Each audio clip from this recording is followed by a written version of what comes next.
10th class के जैव प्रक्रम पहला चैप्टर दिया है बाबू, ठीक है।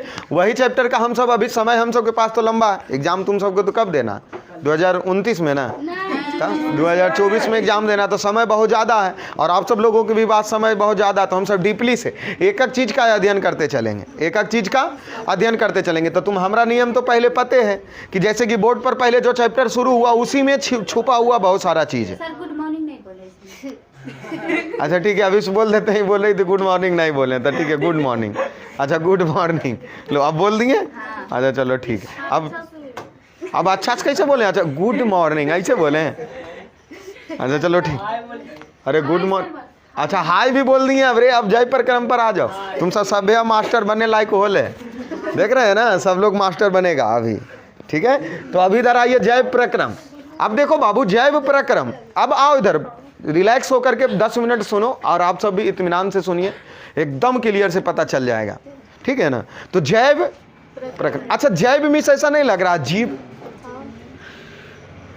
अब प्रक्रम मीन्स प्रक्रिया, कोई लगातार कोई प्रक्रिया है। अच्छा जैव में, लेकिन इस चैप्टर में जैव प्रक्रम के अंतर्गत हम सब लोग आपको यही बताए हैं कि जैव प्रक्रम में निर्जीव और सजीव दोनों वस्तुओं का विस्तार पूर्वक अध्ययन किया या अध्ययन किया जाता है। हम सब ये भी कह सकते हैं कि जैव प्रक्रम जो हमारा है, पूरे जो हमारा जीव मंडल है, जीव मंडल में समझ में आया, पृथ्वी पर समस्त जितने भी चीज हैं वो जैव है,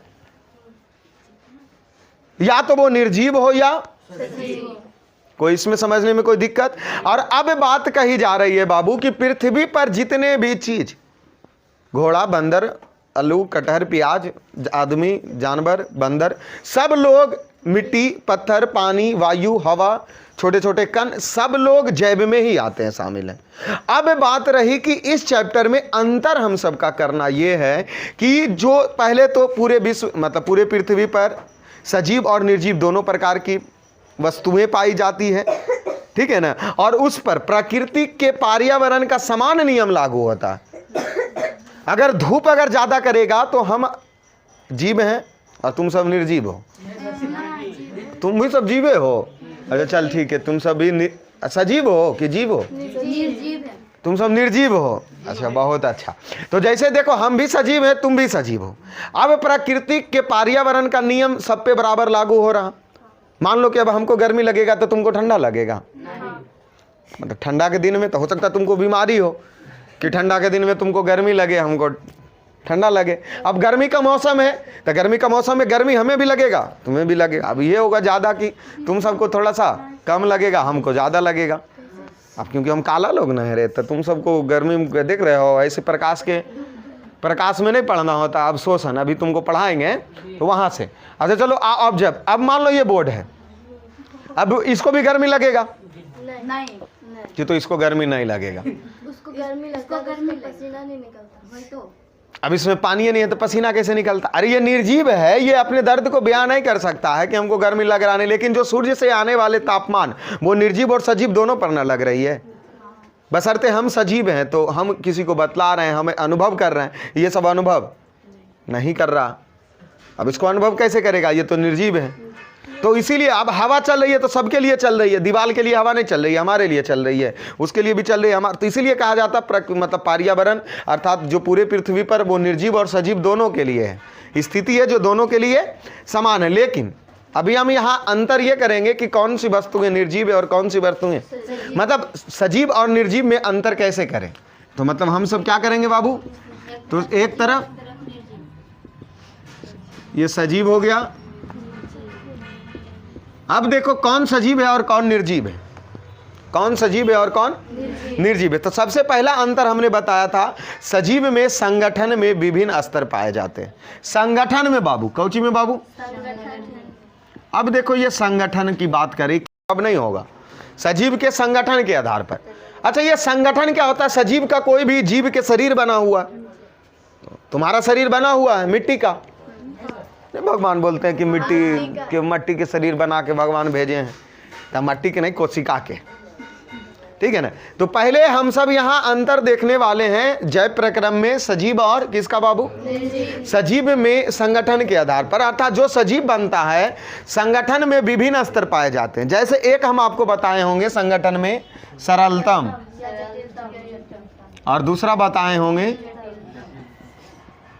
अब देखो बाबू सरलतम और जटिलतम ये एक करके बताए थे, और ये सरलतम शरीर बना हुआ, जैसे कि एक कोशिकीय जीव को सरलतम नहीं बोलेंगे कि कोई भी जीव, जैसे अमीबा एक कोशिकीय जीव है, तो अमीबा का शरीर एक कोशिका से मिलकर के बना है, तो वो काफी सरल होगा उसका शरीर, होगा या नहीं होगा। तो सरलतम में एक कोशिकीय जीव आते हैं, जबकि जटिलतम में एक समान कोशिका मिलके, एक समान कोशिका मतलब बहुत सारे एक समान कोशिका हो गया। जैसे ये मान लो कि बहुत सारा ये क्या हो गया, एक समान कोशिका हो गया। जब ये आपस में मिल जाएगा तो क्या बनेगा,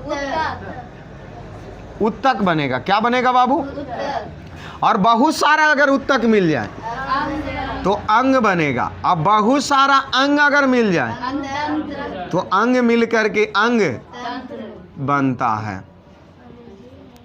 अब इमेजिंग समझो, हमारा ये जो हाथ बना हुआ यहाँ इस अंगुली का छोटी छोटी कोशिका से बना ले, तो जब छोटा छोटा कोशिका मिल करके बन गया एगो उत्तक, अब बहुत सारा उत्तक मिल करके एगो बन गया अंग, मतलब अंगुली अंग एगो हुआ कि नहीं, नहीं बोलता कि एक अंगे से अपाहिज, मतलब उसका एक अंगे नहीं होता।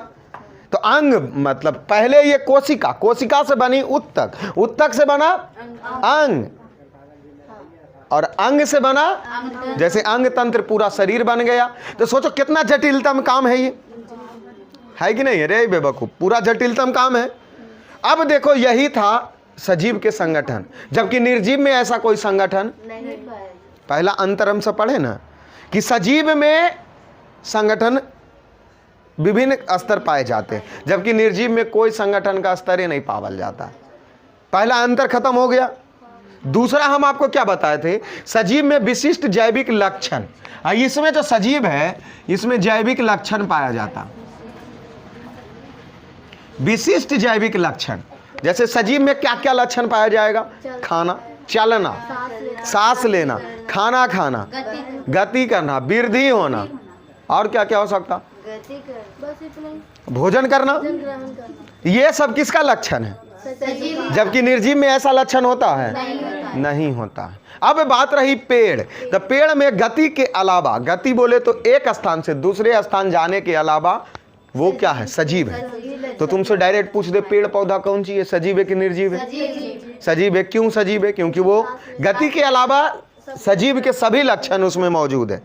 उसके आंतरिक भाग में गति भी होती है, तभी तो पानी जड़ से कहाँ पहुंच जाता, पत्तियों तक पहुंच जाता। कोई दिक्कत समझने में।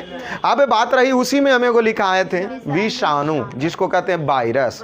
तो विषाणु क्या है, सजीव है या निर्जीव है, इस चीजों को क्वेश्चन पूछा जाए तो बताना ये है कि वायरस से ना तो सजीव है और ना ही निर्जीव है। वो सजीव का काम तो तब करता है, अर्थात वायरस सजीव का काम तो तब करता है जब उसके संपर्क में कोई जीव आ जाए। वो जीव के शरीर में चले जाने के बाद वो सजीव का काम करता है। कौन, वायरस।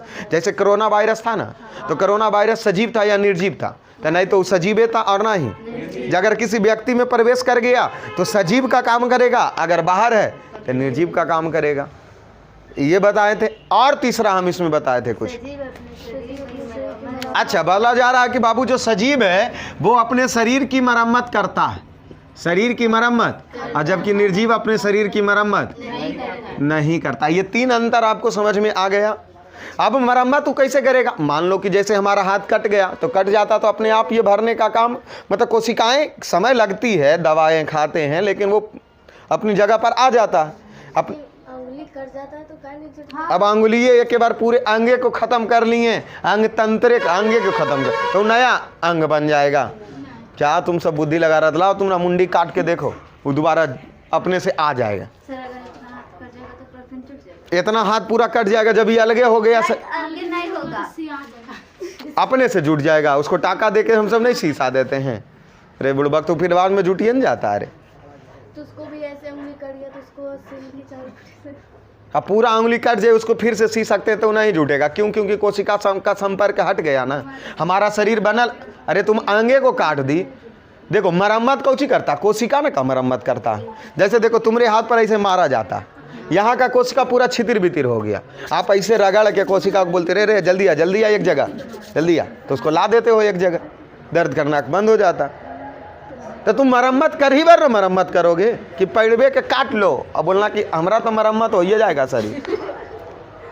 ऐसे रहता तो अच्छा। ऐसे रहता तो अच्छा रहता। तो तुम सब तो प्रकृति का, तुम ही सबको भगवान बनाना चाहिए।